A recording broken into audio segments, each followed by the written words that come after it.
అందరికీ నమస్తే.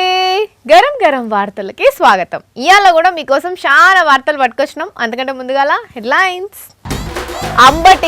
అంబటి రాంబాబు ఎవ్వ తగ్గేదేలే.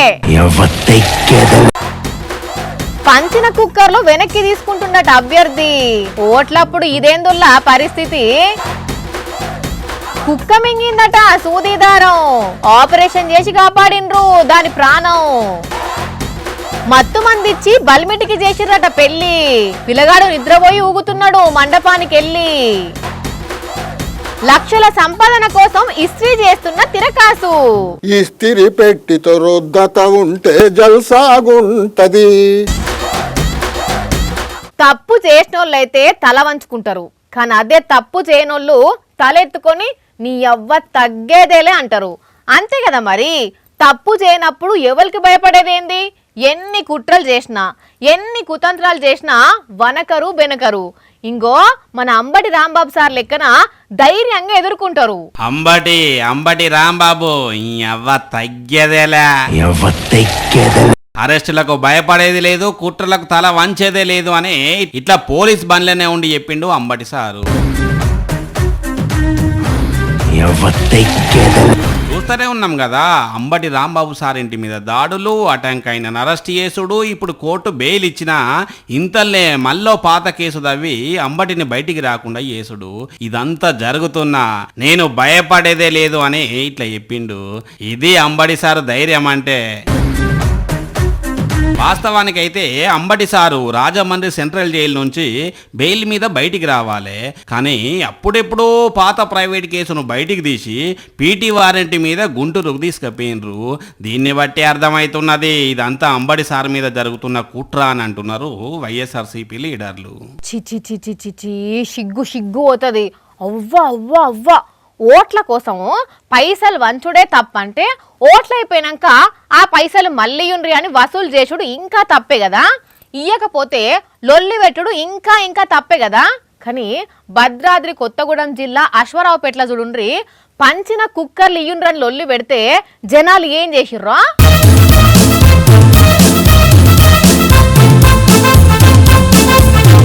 ఈ కుక్కర్లన్నీ ఓట్ల కోసం పంచినేనట. ఇప్పుడు మీరు మాకు ఓటేయలేదు, మా కుక్కర్లు మా పైసలు మాకు ఇయ్యుండ్రని లొల్లి పెడితే ఇంగో జనాలంతా తీసుకున్న కుక్కర్లను రోడ్డు మీద పెట్టిర్రు. కుక్కర్లు పైసలు ఎంత ఇచ్చిర్రామా మీకు?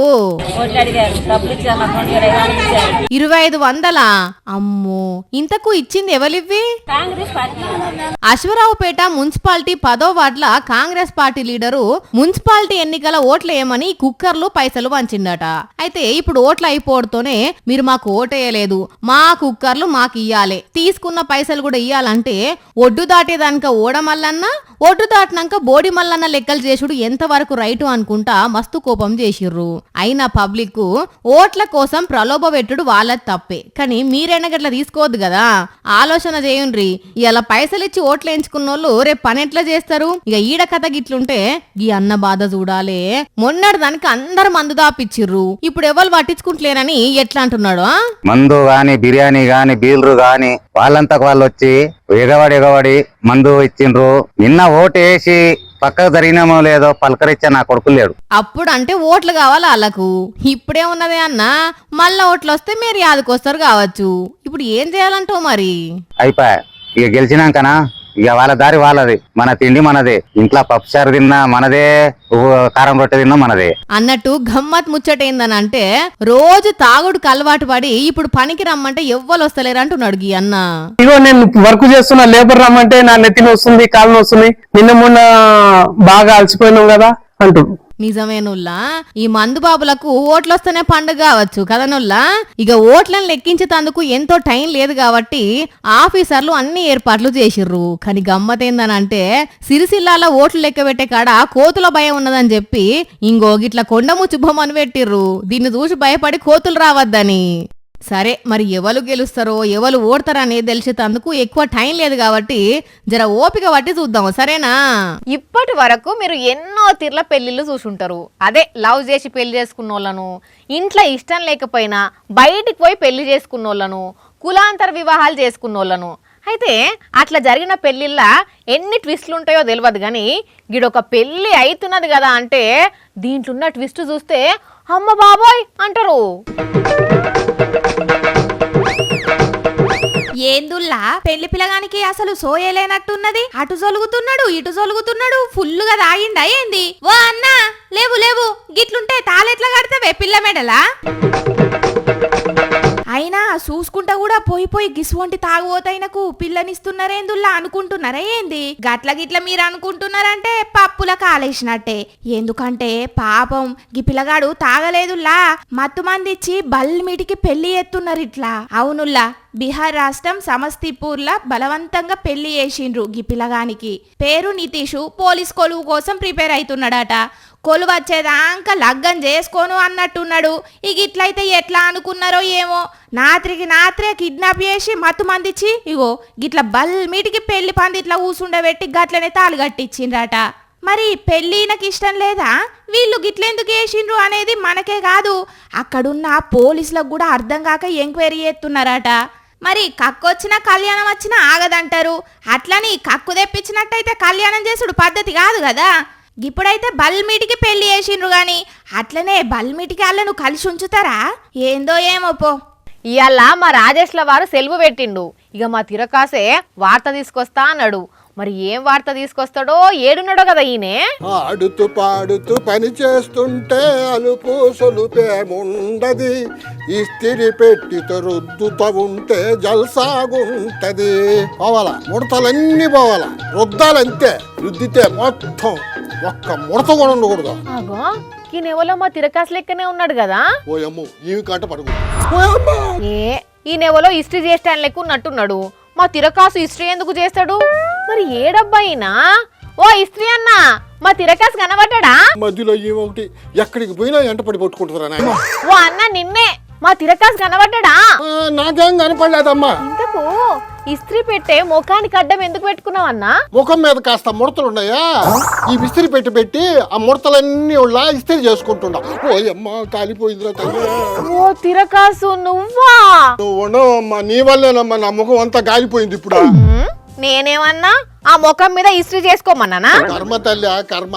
నేను తప్పించుకుందామని ఐరన్ బాక్స్ అడ్డం పెట్టుకున్నానా, అది తగిలి నా ముఖం అంతా కాలిపోయింది.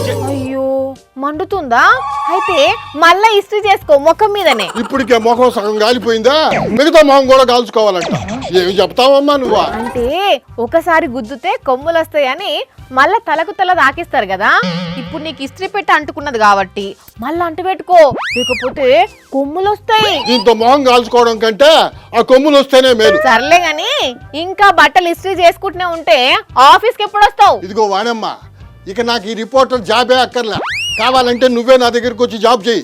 నీకు వచ్చే శాలరీ కంటే ఒక 25,000 ఎక్కువ ఇస్తా. అబ్బా తమరి దగ్గర ఏం జాబో మరి? ఏముంది మా, ఇస్త్రీ చేయడమే.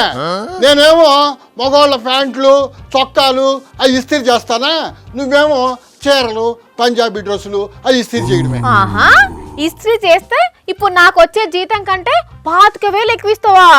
అంత వస్తాయా డబ్బులు? నెలకి 2 లక్షల రూపాయల ఆదాయం వస్తుంది. నీకు ఒక 50, 70 కాదంటే 1 లక్ష ఇస్తా. నీకు 1,00,000 పోను, నాకు 1,00,000 రూపాయలు మిగులుతాయి. నేను వచ్చే 2 లక్షలు నీ 1,00,000 కలిసి నాకు మొత్తం 3 లక్షల రూపాయల ఆదాయం నెలకి. తెలుసా నీకా? ఏంది, నెలకు ఇస్త్రీ చేస్తే 2 లక్షలు వస్తాయా ఒకరికి? సాఫ్ట్వేర్ల జీతం కూడా అంత ఉంటుందో ఉండదో? అయినా ఎవరు చెప్పిండ్రు ఇస్త్రీ చేసి అంత సంపాదించొచ్చని? కావాలంటే నేను ఒక ట్వీట్ చూపిస్తా, దాన్ని చూడు నువ్వు. ఒక ఇస్త్రీ షాప్ ఆయన సంపాదిన నెలకి 2 లక్షల రూపాయలంట. భార్య భర్త ఇద్దరు కలిసి నెలకి 2 లక్షల రూపాయలు ఇస్త్రీ చేసి సంపాదిస్తున్నారు. అందుకే నేను ఈ జాబ్ వదిలేసి హాయిగా ఇస్త్రీ షాప్ పెట్టుకున్నా. అవునా? అయితే నీకు ఇస్త్రీ చేయడం వచ్చా మరి? ఏం చేసినావు అన్న? ఐరన్ చేయొచ్చిందా నీకు? నీ ముఖం లెక్కనే చేసినావు ఐరన్. నా పైసలు నాకి, అంగి పైసలు కూడా ఇచ్చేసాయి. కుదుతా మళ్ళీ పడుతుంది ముసలోడా. తిరకాసు గారు, అబ్బో మీ ఇస్త్రీ వ్యాపారం వేరే లెవెల్ ఉన్నది కదా. ఏమీ లేదమ్మా వాణ, అలవాటు లేని పని కదా. అయినా కూడా ఇవన్నీ మనకి సెట్ కావులేమ్మా. సరే ఏం వార్త తేవాలి చెప్పి ఇప్పుడు. అయ్యో మీ దగ్గరనే కొలువిస్తారు కదా సార్ నాకు. చాలే అమ్మా, మొదలే మొహంగా నేను అల్లాడుతుంటే దాని మీద కాస్తంత కారం చల్లుతావు నువ్వు. పోయేస్తాలే, ఏదో ఒక వార్త తెస్తా. ఇంకోసారి గీసోంటి కథలు పడ్డావనుకో నేనే ఆ ఇష్టపెట్ట మోకానికి పెడతా. ఏమనుకుంటున్నావా? బ్యాంకుకు పోయినోళ్ళు డబ్బులన్నా జమ చేస్తారు, లేకుంటే తీసుకోనన్నా తీసుకుంటారు. ఇక బంగారం దుకాణం పోయినోళ్ళు అయితే బంగారం కొంటారు, లేకపోతే వెండి కొంటారు. అట్లనే బట్టల షాప్కి పోయినోళ్ళు బట్టలు కొంటారు, మెడికల్ కొట్టుకు పోయినోళ్ళు మందులు టానిక్లు కొంటారు కదా. అయితే ఈడ మాత్రం ఒక అక్క కిరాణం కొట్టుకు పోయింది. మరి ఏం చేసిందంటారా? కిరాణం కొట్టులో అటు ఇటు తిరిగి దాని రేట్ ఎంత దీని రేట్ ఎంత అని అడిగి ఆఖరికి ఎవలో దుకాణం ముంగట పెట్టిన నూనె కేనుని ఎత్తుకపోయింది. ఇగో గీ అక్క చూడండి, మళ్ళా సంచి నిండా ఎక్కడో సరుకులు కొని సీదా కేన్ దగ్గరికి వచ్చి ఎట్లా మడత పెట్టిందో.